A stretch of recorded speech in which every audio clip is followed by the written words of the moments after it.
5 minutos com você, programa 73. Os ponteiros do relógio aproximavam-se das 9 horas da manhã daquela sexta-feira, 1º de fevereiro de 1974, quando o ritmo frenético de um dos pontos de maior movimentação da região central da capital paulistana sofreria uma mudança radical. Isto porque, das janelas de um dos mais altos e modernos edifícios da confluência das avenidas 23 de Maio e 9 de Julho, com o famoso Vale do Anhangabaú, irrompiam as primeiras labaredas daquele que foi um dos maiores incêndios ocorridos na maior das metrópoles da América Latina. O edifício Joelma, com seus 26 andares, abrigava em seu espaço interno inúmeras empresas que, por sua vez, absorviam volumosa mão de obra, surpreendida no início do expediente comercial pela trágica ocorrência que resultaria na perda de dezenas de vidas físicas, embora, felizmente, muitas pessoas que se encontravam no prédio conseguissem descer as escadarias até o térreo, salvando-se. As que encontravam-se no ponto em que se iniciava o sinistro, como que emparedadas ou empurradas pelo fogo, chamas e fumaça subiam pelo vão das escadas para os andares superiores até o topo, na ideia de que se repetiria o mesmo processo de salvamento do edifício Andraus, 2 anos antes, na própria capital paulistana, em que inúmeras pessoas foram salvas por helicópteros. O Joelma, contudo, não possuía o heliporto. Na cobertura, os muitos que lá chegaram começaram a correr desorientados, fugindo das lâminas de chamas aterradoras e dos rolos de fumaça que a todos intoxicava.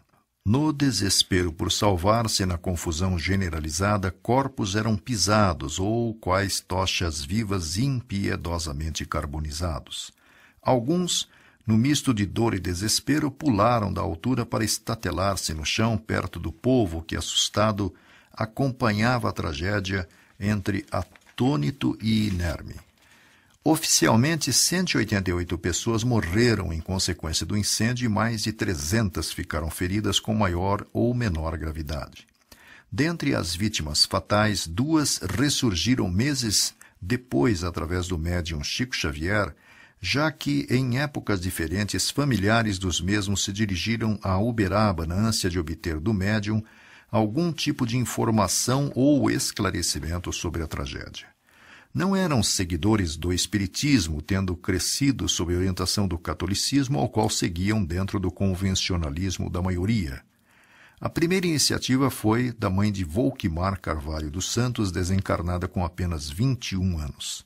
Oriunda de Pirassununga, onde se formara professora primária em 1969, mudara-se pouco tempo depois com a mãe e 2 outros irmãos para a capital paulista, onde, indicada pelo irmão 4 meses antes, passara a trabalhar na mesma empresa que ele, no 23º andar do edifício, enquanto ele trabalhava nos primeiros andares. Na véspera da sua morte, Volk faltara no serviço para preparar a documentação necessária à matrícula na Universidade de São Paulo, onde fora aprovada nos exames vestibulares recém-realizados na cadeira de letras. Na maratona para encontrar o corpo da jovem, que não se sabia ainda vítima fatal do incêndio, sua mãe, que acompanhava o filho no carro de um amigo que se propusera a auxiliá-los, Volquimar, a certo trecho próximo ao IML, apareceu no carro em espírito à mãe, sem que os outros 2 passageiros a vissem, dizendo a ela: "Mãe, o Álvaro já me achou e identificou o meu corpo." Ante a negativa do filho, que procurava poupar a mãe, até pensando na melhor forma e lugar para comunicar-lhe a notícia triste, o espírito da filha acrescentou sorrindo: "Mamãe, ele já me encontrou sim. Está ocultando a verdade da senhora." Dona Valquíria apenas teve confirmada a certeza do falecimento da filha num pronto-socorro, onde de imediato lhe deram ministrados vários calmantes. Conhecendo Chico apenas das apresentações dos programas Pinga Fogo com ele realizados em julho e dezembro de 71, Dona Valquíria, informada pelo genro que ele estaria em Araras no dia 10 de março de 1974, apenas 40 dias após a morte da filha, era a primeira da fila para abraçá-lo. Informando ao médium o motivo de ali estar, foi aconselhado por ele aguardar o fim daquele encontro para conversarem o que fez, ouvindo então Chico falar-lhe da filha, identificando-a por Volquimar, nome pouco comum, sem nunca ter tido qualquer informação da moça. 2 meses depois, em maio, novo encontro em Uberaba, e Chico, em conversa informal, revela que o espírito de Volquimar contou-lhe que deixara em casa algo que permitiria a comunicação mediúnica entre ela e a mãe, que por sinal negou a existência de qualquer coisa do tipo, o que se confirmaria depois com a localização de uma cartolina com letras e números, com as palavras sim e não e adeus, com pequeno cartão móvel acoplado. Mais 2 meses, em 13 de julho, finalmente ocorre a psicografia da primeira carta em que Volquimar relata sua versão pessoal da lamentável ocorrência. Diz ela certo trecho da carta: como foi o inesperado! Muito difícil a revisão. Tudo aconteceu de repente, como se devêssemos todos naquela manhã obedecer de um modo só a ordem que vinha do mais alto, a fim de que a gente trocasse de vida e corpo. Quando recebi o impacto da notícia do fogo, o tumulto fora da sala não era pequeno. O propósito de fazer com que o trabalho rendesse habitualmente nos isolava dos ruídos exteriores, e o tempo de preservação possível havia passado. Atendi automaticamente ao impulso que nascia nos outros companheiros, descer à pressa. E fizemos isso.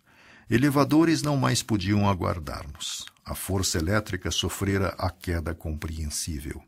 Esforcei-me por atingir algum meio para a descida, mas isso se fazia impraticável. Com alguns poucos que me podiam ouvir, subimos apressadamente para os cimos do prédio. A esperança nos helicópteros estava em nossa cabeça, mas era muito difícil abraçar tantos para o regresso à rua com recursos tão poucos. Entendi tudo e orei. Orei como nunca, lembrando toda a vida num momento só, porque os minutos de expectativa eram para nós um prolongado instante de expectativa sempre menor. Tudo atravessei com a prece no coração, e posso dizer a você, mãezinha querida, que um brando torpor me invadiu pouco a pouco. O calor era demasiado para que fosse sentido por nós, especialmente por mim. Os amigos espirituais, destacando-se meu avô Álvaro, comigo durante todo o tempo, não me deixaram assinalar quaisquer violências naturais numa ocasião como aquela. Mais tarde, com algumas horas de liberação do corpo, é que despertei ao seu lado.